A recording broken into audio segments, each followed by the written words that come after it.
Ito ay rated SPG, striktong patnubay at gabay ng magulang ang kailangan.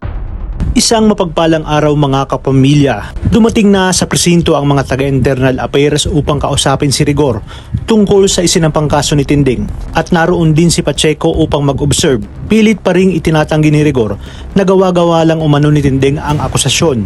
At nang nagkaharap na nga sila ay patuloy pa rin ang paggawa ng kwento ni Rigor na si Lena umano ay border niya at wala silang relasyon.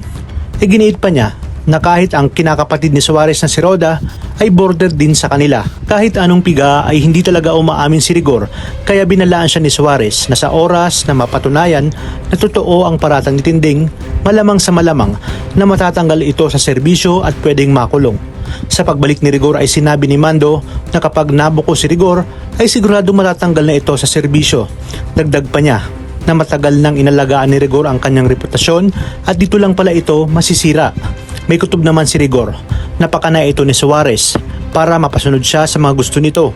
Sa kabilang banda, itinawag na nga ni Bettina kay Facundo na nakita na ang mukha ng lalaking pumaslang sa kanilang apong si Pablo. Kaya naman sinabi ni Facundo na kaagad siyang uuwi para siya mismo ang gagalaw nang wala nang lusot ang nasabing lalaki na siya ngang si Tanggol. Inutos ni Facundo kay Marcelo na kinakailangan makarating si Tanggol sa mansyon nang hindi nakakahalata. Kaya naman, narito pa ang mga dapat nating abangan. Dumating na nga sa mansyon si Tanggol, pero bago ito ay kinausap siya ni Marcelo kung ano ang dahilan ng pagkamatay ni Bubbles. Sinabi ni Tanggol na ginahasa ito, ngunit hindi niya sinabi na si Pablo Caballero ang may gawa nito at mas pinili niyang wag sabihin kay Marcelo dahil ayaw niyang may iba pang makaalam. Kaya naman, nang magkaharap na si Facundo ay agad na ipinakita ang larawan ni Pablo. Sabay-sabing pagbabayarin niya si Tanggol ng malaki sa pagpatay nito sa kanyang apo. Habang si Catherine naman ay nakatakas na ng mansyon ng mga Montenegro. Naghahanda na rin lumusob ang mga Montenegro sa mga kabalyero.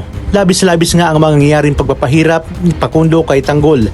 Ayon sa kanya, pahihirapan niya ito ng husto bago niya nga ito ilibing. Isang palaisipan nga kung may malalagas sa kanyang mga kaibigan at si Ramon na kaya ang magliligtas sa buhay ng kanyang tunay na anak na si Tanggol.